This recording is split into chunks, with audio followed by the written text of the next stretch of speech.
Hey guys, welcome back my YouTube channel fairy tale. Story की शुरुआत वहीं से होती है जहाँ से हमने एंड किया था। वी जब थक जाता है तो वो सो जाता है।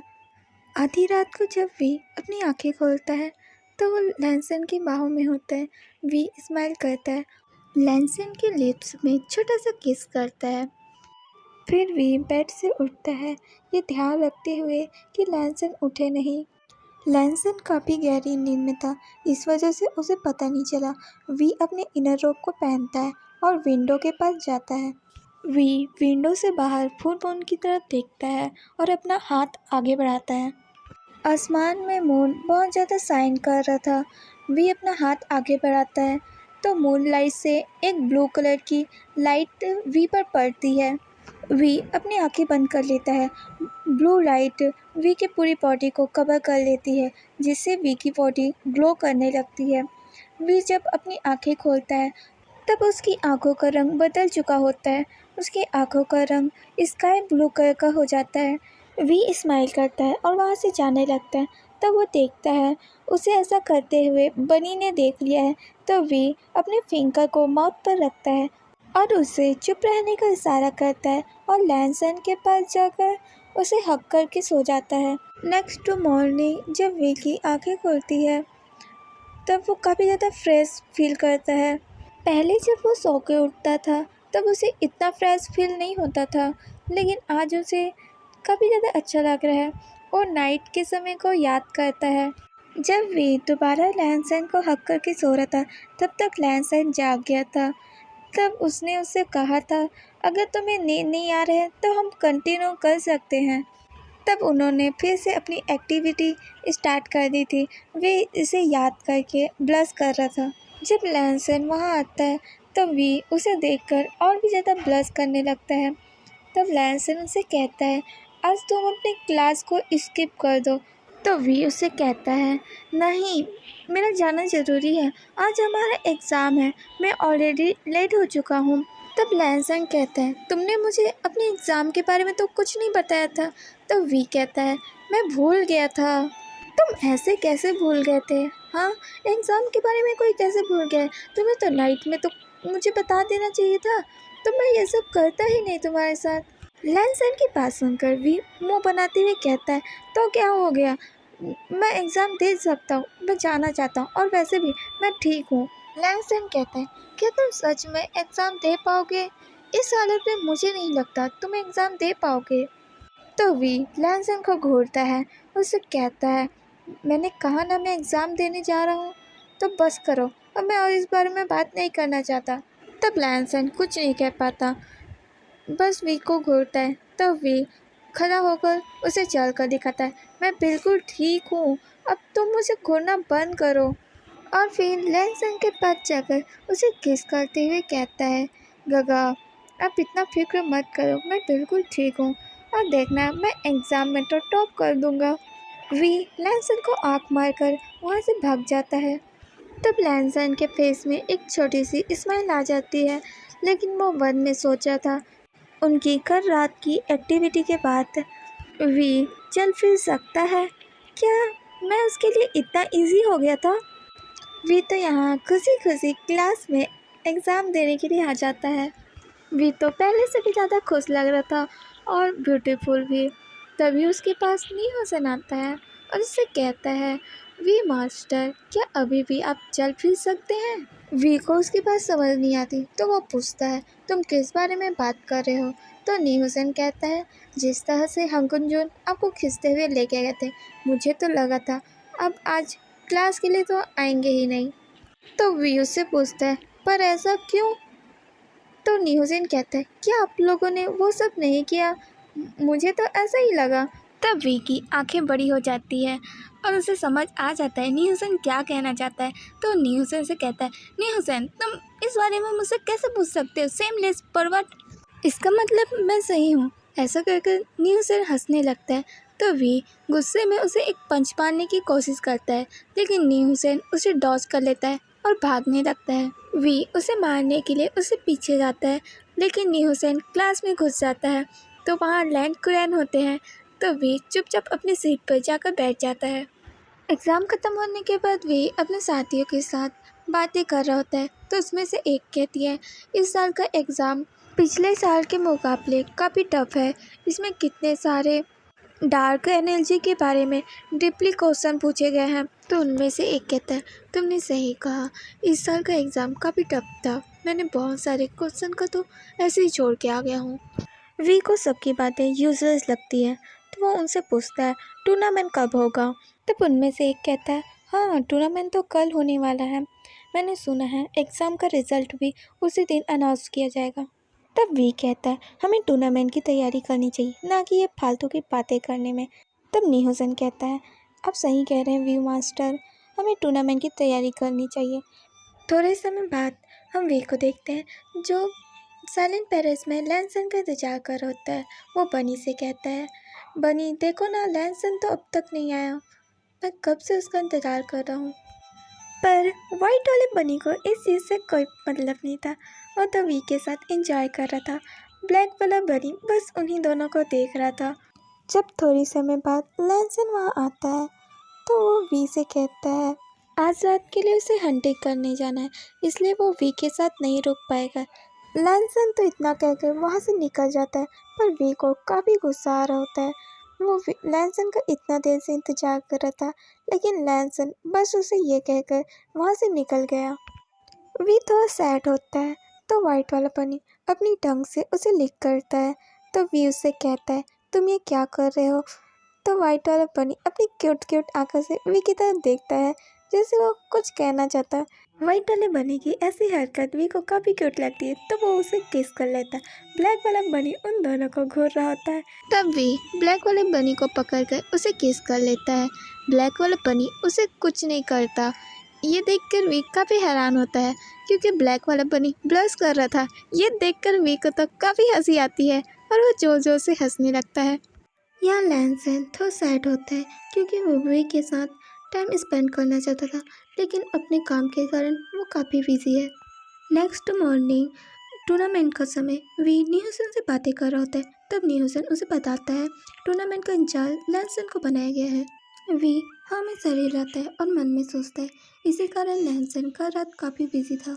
आपस में डिसाइपल बातें कर रहे थे, तभी टूर्नामेंट अनाउंसर वहाँ आकर रिजल्ट के बारे में सबको बताता है, जिसके अकॉर्डिंग टॉप 5 में से वी ने फर्स्ट पोजीशन को हासिल कर लिया है। सेकंड सोमजे, थर्ड म्याम्या, फोर्थ में साओसाओ, फिफ्थ में निहोसेन और सुसे, क्योंकि उन दोनों का रैंक बिल्कुल सेम हो गए थे। हालांकि ये डिसाइड नहीं हुआ है कि इन दोनों में से कौन फिफ्थ में पोजीशन में रहेगा। वी को इससे ज़्यादा फर्क नहीं पड़ता, पर निहोसेन तो काफ़ी ज़्यादा हैरान था, क्योंकि उसने वी को देखा था। वी ज़्यादातर पढ़ाई नहीं करता था, वो मस्ती करता या खाते रहता था। तब निहोसेन वी से पूछता है, आपने कौन सा ट्रिक आजमाया जब फर्स्ट पोजीशन को हासिल कर लिए। वी बस स्माइल करता है। तो निहोसेन कहता है, अब बताने तो वाले नहीं हो, तो छोड़ो इस बात को। टूर्नामेंट अरीना में अनाउंसर सभी डिसाइपलों को एक टोकन देता है और उसके बारे में बताता है, इस टोकन को आप सबको संभाल के रखना है। जब आप हंटिंग करने जाएंगे तो इसे गलती से भी कुछ नहीं होना चाहिए, वरना आप गेम से बाहर हो जाएंगे। आप दूसरे डिसाइपल को भी हर्ट नहीं कर सकते। हंटिंग के दौरान आपको कुछ टोकन मिलेंगे, जिसके पास जितने टोकन होंगे वो इस गेम का विजेता कहलाएगा। आपको आज शाम तक का टाइम दिया जाता है, इतने में आप जितने हंट कर सकते हैं उतने कीजिए। इतना कहकर अनाउंसर उन्हें फॉरेस्ट की तरफ इशारा करता है। सारे डिसाइपल फॉरेस्ट के अंदर चले जाते हैं। फॉरेस्ट में उन्हें कुछ घोस्ट, पपेट और बहुत सी ऐसे एनिमल दिखते हैं, जिन्हें सब कोई हंट करते हैं। वी ने काफ़ी सारे घोस्ट और पपेट को वहाँ से मार गिराया था, तो उसे 4 टोकन मिल जाते हैं। तो वो निहोसेन से पूछता है, मैंने इतने सारे पपेट को मारा, फिर भी 4 ही टोकन क्यों हुए हैं। तो निहोसेन उसे बताता है, ये टोकन खास पपेट या गोश्त में ही रहते हैं, इस वजह से हम चाहे जितने भी हंट करें, अगर उसमें टोकन नहीं है तो हमें कुछ नहीं मिलने वाला। तो वी साय करता है, चलो तो फिर हमें आगे बढ़ना चाहिए। तो वो दोनों साथ में आगे बढ़ते हैं। तभी उन्हें किसी के चिल्लाने की आवाज़ आती है। दोनों साथ में आवाज़ की ओर जाते हैं, तो उन्हें म्याम्या मिलती है, जो पपेट से लड़ रही होती है। एक घोस्ट उस पर हावी हो गया होता है। वी एक तिलिस्मान बनाकर म्यामा की तरफ भेजता है, जिससे वो घोस्ट गायब हो जाता है। नी हुसैन बाकी घोस्ट पपेट से लड़ रहा होता है, तो वे भी उसकी मदद करता है।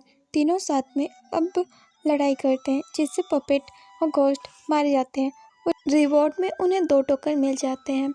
म्यामा खुश हो जाती है और उन दोनों को ग्रीट करती है और उन्हें थैंक यू कहती है उसकी मदद के लिए। तो वी उससे पूछता है वो अकेले ही हंट क्यों कर रही है, उसके बाकी के साथी कहाँ हैं। तो म्यामा उसे बताती है उसके साथी ने उसे धोखा दे दिया, उसे यहाँ फंसाकर वो वहाँ से भाग गया। तब नी हुसैन कहता है क्या, ये तो उसने बहुत बुरा किया। अगर तुम चाहो तो हमारे साथ मिलकर हंट कर सकती हो, हमें एक और साथी की ज़रूरत है। तब म्यामा इसके लिए हाँ कह देती है। तो नी हुसैन काफ़ी ज़्यादा खुश होता है। वी उसे ऐसे देखकर उसके कान में कहता है इतना ज़्यादा क्यों खुश हो रहे हो, उसने हमारे साथ हंटिंग करने के लिए हाँ कहा है, तुम्हारे साथ शादी करने के लिए नहीं। ऐसा कहकर वी उसे टीस करता है। तब नी हुसैन गुस्से में उसे घूरता है। तब वी म्यामा का हाथ पकड़कर उसे खींचते हुए आगे की तरफ जाने लगता है। तब नी हुसैन दौड़कर उनके पास आता है और तीनों साथ में आगे की तरफ बढ़ते हैं। रास्ते में उन्होंने जितने घोस्ट पपेट को हंट किया था, उससे उन्हें टोटल 15 टोकन मिल जाते हैं। जब तीनों वापस लौट रहे थे तो उनके आसपास बहुत सारा फॉग फैलने लगता है, जिससे वो एक दूसरे को देख नहीं पा रहे थे। वी उन सब से अलग हो जाता है और आगे बढ़ने लगता है। तब अचानक उसका पैर किसी से टकराता है, जिस वजह से वो खाई में गिरने वाला होता है, पर कोई उसका हाथ पकड़ लेता है और अपनी तरफ खींचता है। वी अपनी आंखें बंद कर लेता है। तब लैनसन उससे कहता है क्या तुम ठीक हो। वी अपना सर हम हिलाता है और खाई की तरफ देखता है। खाई छोटी सी होती है, लेकिन अगर वो गिरा होता तो उसे काफ़ी चोट आती। वी लैनसन से पूछता है गगा आप यहाँ क्या कर रहे हैं। तब लैनसन उसे बताता है वो यहाँ का इंचार्ज है, इसलिए उसे ये ध्यान रखना है कि किसी भी डिसाइपल को कोई हानि मत पहुँचे। वी लैनसन की सारी बातें सुन रहा था और उसी की तरफ देख रहा था। उसे तो लैनसन पहले से भी ज़्यादा हैंडसम लग रहा था। तो वी स्माइल करने लगता है। तो लैनसन उसका हाथ पकड़कर उसे ले जाते हुए कहता है तुम्हारा समय ख़त्म हो गया है, तुम्हें अब चलना चाहिए। तब वी लैनसन से पूछता है गगा क्या मैं और हंट नहीं कर सकता। लैनसन कोई जवाब नहीं देता और विका को खींचते हुए वहाँ से ले जाने लगता है। वी लैनसन से सवाल पूछता है, लेकिन लैनसन कोई जवाब नहीं देता। तो वी कभी डिसअपॉइंट होता है और लैनसन का हाथ छुड़ाकर वहाँ से भागने लगता है। वी को ऐसा लगता है लैनसन को उसने पीछे छोड़ दिया, लेकिन लैनसन पलक झपकते ही वी के सामने आ जाता है और उसे पकड़ने की कोशिश करता है, लेकिन वी फिर भाग जाता है। तब लैनसन उसके पीछे भागता है। वी को अब पकड़म पकड़ाई खेल में काफ़ी मज़ा आ रहा था। लैनसन भी स्माइल करता है और वी को फाइनली पकड़ने वाला होता है, लेकिन वी वहाँ से फिर गायब हो जाता है। लैनसन तो हैरान हो जाता है वी की स्पीड देखे। वी बस भाग ही रहा था, उसका पैर किसी में फंस जाता है और वी जोर से चिल्लाता है आ। लैनसन उसकी आवाज़ सुनकर उसके पास आता है तो वो देखता है वी का पैर किसी जाल में फंस गया, जिसकी वजह से वी के पैर से ब्लीडिंग हो रही है, पर उसका ब्लड का रंग रेड के बजाय ब्लू कलर का है। ये देखकर लैनसन थोड़ा हैरान तो होता है, लेकिन वो इसकी ज़्यादा परवाह नहीं करता। वी को जाल से छुड़वाता है, उसके पैरों को में मेडिसिन लगाता है और वी को पेन किलर देता है। तब वी अपनी आंखें खोलता है और अपनी आंसू भरी आंखों से लैनसन की तरफ देखता है। तब लैनसन वी का ऐसा फेस देखकर काफ़ी इमोशनल हो जाता है और वी को हक कर लेता है और उसे कहता है वी छोटी सी चोट है, जल्दी ठीक हो जाएगा, चिंता मत करो, मैं हूँ। इतना कहकर लैनसन वी को किस कर लेता है और उसे ब्राइडल स्टाइल में कैरी करके ले जाने लगता है। वी लैनसन के सैंड को स्माइल करता है, जो उसे काफ़ी कंफर्टेबल करती है। वी लैनसन की नेक पर अपनी नोज़ को रब करता है, उसके ईयर्स पर बाइट कर लेता है। लैनसन तो फ्रीज हो जाता है। वो वी से कहता है वी ये तुम क्या कर रहे हो। जब लैनसन वी की आंखों की तरफ देखता है तो इसकी आंखों का रंग चेंज हो गया होता है, उसकी आंखों का रंग स्काई ब्लू कलर का होता है। ये देखकर लैनसन काफ़ी हैरान होता है। वी लैनसन को किस करने लगता है। तब लैनसन धीरे धीरे हॉट फील करता है। तब वो वी को ट्री की तरफ पुश करता है। वी अपने लेग से लैनसन की कमर कस लेता है और उसे पैशनेटली किस करने लगता है। लैनसन भी उसे रिप्लाई करता है और अपने एक हाथ से वी के रोप को खोलने लगता है। लैनसन अपने हाथों को वी के पूरे बॉडी में फहराने लगता है। लैनसन क्रिस को ब्रेक करता है और वी के नेक पर अटैक करता है। वी लैनसन के शोल्डर पर अपने हाथ कस लेता है। इनके रोमांस के बीच एक घोस्ट उन पर अटैक करने वाला था। लैनसन अपने शॉट को एक इशारा करता है और वो जाकर उस घोस्ट का खात्मा कर देता है। तब वी का ध्यान उस घोस्ट पर जाता है। तब वो लैनसन से कहता है हम इसे बाद में कंटिन्यू करेंगे। ऐसा कहकर वो अपनी रोप को ठीक करने लगता है। लैनसन वी की तरफ देखता है, वो भी बड़ी लस्टफुल आई से, और उसे कहता है वी हमारी करने के बाद तुम और भी ज़्यादा ब्यूटीफुल दिखते हो। इतना कहकर वो वी को दोबारा किस करने लगता है। वी की आइज़ अब नॉर्मल हो जाती है। लैनसन किस को ब्रेक करता है और उसे कहता है हमें उसे दोबारा करना चाहिए। तो वी कहता है नहीं, इसकी कोई ज़रूरत नहीं है, मेरा कोई इरादा नहीं है यहाँ करने का। तब लैनसन कहता है तुम्हारे डिज़ायर फुलफिल हो गए और मेरे डिज़ायर का क्या। इतना कहकर लैनसन वी के पैंट को लूज कर देता है। वी इससे शॉक हो जाता है और वो लैनसन से कहता है गागा अभी नहीं, यहाँ नहीं। तब लैनसन के हाथ उसके थाइस में आकर रुक जाते हैं और वो वी की आंखों में देखता है और उसे कहता है हम इसे घर जाकर कंटिन्यू करेंगे। वी की तो आंखें बड़ी बड़ी हो जाती है क्योंकि लैनसन उसकी थाइस को स्क्वीज कर रहा था। जब लैनसन उससे दूर हटता है तो वी अपने रोप को जल्दी से ठीक करता है और वहाँ से जाने लगता है। तब लैनसन उसका हाथ पकड़ लेता है और उसे कहता है दोनों साथ में चलते हैं। लैनसन उसे फॉरेस्ट के बाहर तक छोड़ता है। उसके बाद वो कहाँ गायब हो जाता है ये वी को भी पता नहीं चलता। जब वी अपने टोकन सबमिट करने जा रहा था तो उसे लैनसन दिखता है। तो लैनसन उसे देखकर स्माइल करता है। तो वी उसे अपना टोकन दिखाता है। वी के पास टोटल 7 टोकन थे। लैनसन वो टोकन ले लेता है और वी के कान के पास जाकर उससे कहता है तुम साइलेंट पैलेस में मेरा इंतज़ार करो